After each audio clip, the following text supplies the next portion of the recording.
Hello everybody, this is Craig from 9 Volt Games, and if you've been wondering where I've been for a week, this is where I've been. In the land of Skyrim. So, when I did my my charity stream last Friday for Fallout, I got a little, I guess you could say, drunk, and I was talking about Skyrim and how I wasn't going to buy Skyrim Remastered because there was no point. And I mean, really all it is a glorified version of the PC version that originally came out in 2011. So I went and bought it anyways. Totally worth it, you guys. I mean, this is the best way that you can play Skyrim on a console. This is the best way you can play Elder Scrolls on a console. Now, I'm saying this multiple times, on a console. Obviously, if you have PC and you got a PC powerful enough to run Skyrim, you're not going to go ahead and you're not going to buy the, this version on consoles. But as far as a console player goes, like me, I don't like playing games on PC. I prefer to play them on console. This is the best way that you can play it. And playing it on Xbox One is the best way that you can play it because the mod restrictions that have been set in place by Sony for the PS4.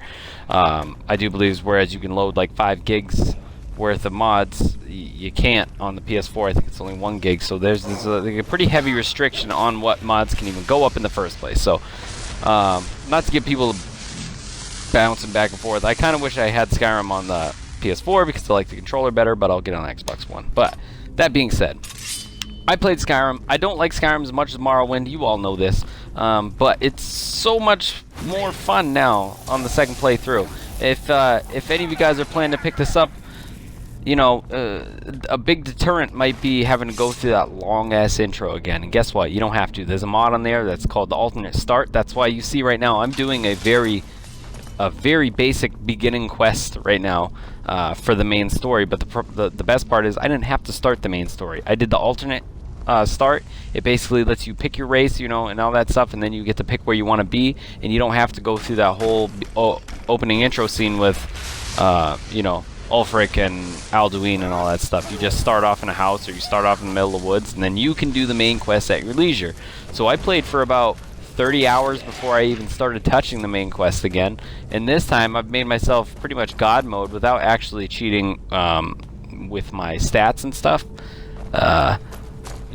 But there's a lot of stuff that you can put on here that makes it more difficult in terms of the gameplay. You can make it so the everything is leveled to you in the game originally. That's one big complaint, is like you could walk in there and you kind of gonna head up with everybody, but they had places in Morrowind that wasn't leveled. Like, you'd walk in and you would get utterly destroyed, and then you'd have to work your way to come back to that area, and that kind of whole thing was gone in Skyrim, but they fixed that. There's mods for this.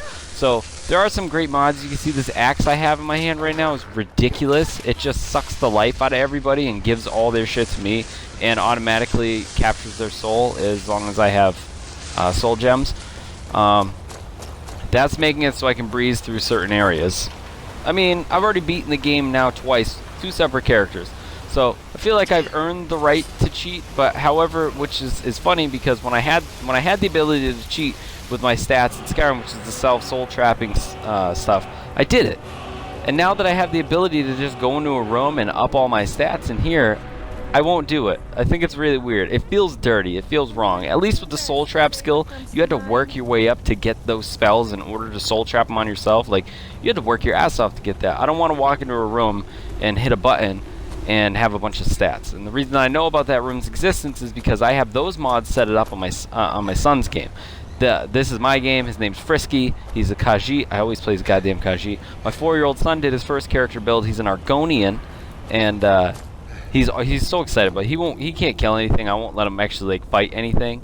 But I basically made him god status. Nothing's gonna hurt him. He gets to walk around. He gets excited mainly because he gets to do beefs. See, I didn't even take the shouts. There's a button to get all the shouts. I didn't want to do that. I still want to work my way to get them. But anyways, yeah. My son's basic skills in Skyrim right now are hunting down elk or chasing them around, and then he shouts at them. He uses Fusroda to yell at animals, and he makes beef stew. And that's about it. But he loves it, and that's super proud dad moment for me. It also helps him in a safe environment to learn how to use these dual analogs, which little kids, they take some time to. But it's so fun. Even though I'm playing my stats or whatever, I can still very much die in this game. But my weapon makes me god status. Nothing's gonna kill me. But it's so fun to go through here and have all these mods. Like my follower, barely see her in here, but I have the Sophia follower mod. It is amazing that they had this woman fully voice over all this stuff that goes hand in hand with the main quest, and she comments on everything, and it's relevant, and she did a very good job. So I would suggest checking that one out. I'd suggest checking this game out if you want to have another fresh run of it. I think it was totally worth it. Hope you guys check it out. I like it. Thank you. Miss you guys. Have a good day.